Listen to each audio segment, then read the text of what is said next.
Epigastric hernia ये एक particular type का हर्निया होता है जो लोकेशन पे डिफाइंड होता है। आज मैं आपको इसके बारे में थोड़ी जानकारी दूंगा। मेरा नाम डॉक्टर मनीष कुलश्रेष्ठ है। मैं एडिशनल डायरेक्टर हूँ general laparoscopic and robotic surgery में एट फोर्टिस हॉस्पिटल शालीमार बाग। एपिगैस्ट्रिक हर्निया जानने से पहले आपको यह जानना जरूरी है कि एपिगैस्ट्रिक रीजन क्या होता है, और इस रीजन में अगर हर्निया डेवलप होता है तो उसको एपिगैस्ट्रिक हर्निया। एपिगैस्ट्रिक रीजन होता है जो हमारा कॉस्टल मार्जिन है, यानी कि जो रिब केज है उससे नीचे और नाभि से ऊपर, अम्बिलिकस और रिब केज के बीच का जो हिस्सा होता है जो सेंट्रल एब्डोमेन में होता है उसको एपिगैस्ट्रिक रीजन कहते हैं।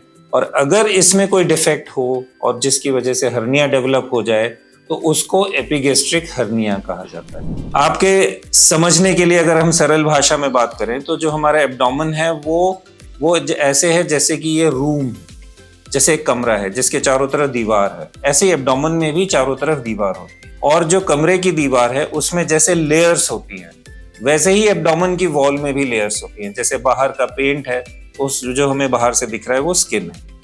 अंदर बाहर एक प्लास्टर होता है जो अंदर एक शीथ की तरह होता है जो एब्डोमेन में होती है। जो ईंटें हैं उसकी जगह मसल्स होती हैं। अंदर का जो प्लास्टर है उसकी जगह फिर एक शीथ होती है, और जो अंदर का पेंट है वैसा ही अंदर एक पेरिटोनियम होता है। तो अगर हम हर्निया को आप समझना चाहें तो ऐसे समझ सकते हैं कि जो डिफेक्ट है, मतलब जो वॉल है उस जगह की, उस वॉल में सिर्फ बाहर का पेंट और अंदर का पेंट बचा है। प्लास्टर्स दोनों और ईंटें उस जगह से गायब हैं। तो एज ए रिजल्ट जो एब्डोमेन के कंटेंट्स हैं, जैसे हम इस कमरे में बैठे हुए हैं तो हम कंटेंट्स हैं जैसे इंटेस्टाइन है, फैट है, तो वो उस डिफेक्ट से बाहर निकलने की कोशिश करते हैं।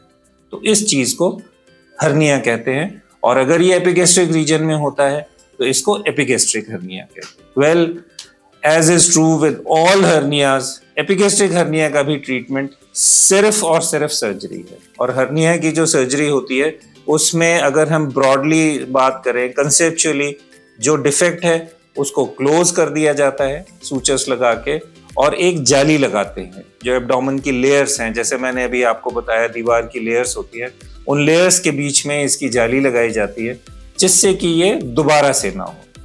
इस ऑपरेशन को करने के लिए ओपन सर्जरी भी होती है जिसमें पूरा कट लगता है और उसके द्वारा पूरी सर्जरी होती है।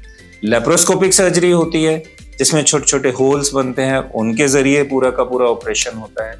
और जो लेटेस्ट टेक्निक है रोबोटिक सर्जरी की, जिसमें और भी छोटे होल होते हैं, बहुत प्रिसाइज सर्जरी होती है और इस वजह से उसमें पेन भी कम होता है। तो यदि किसी को एपिगैस्ट्रिक हर्निया है तो वो तुरंत अपने डॉक्टर को दिखाएं और इसका इलाज करें। Thank you so much.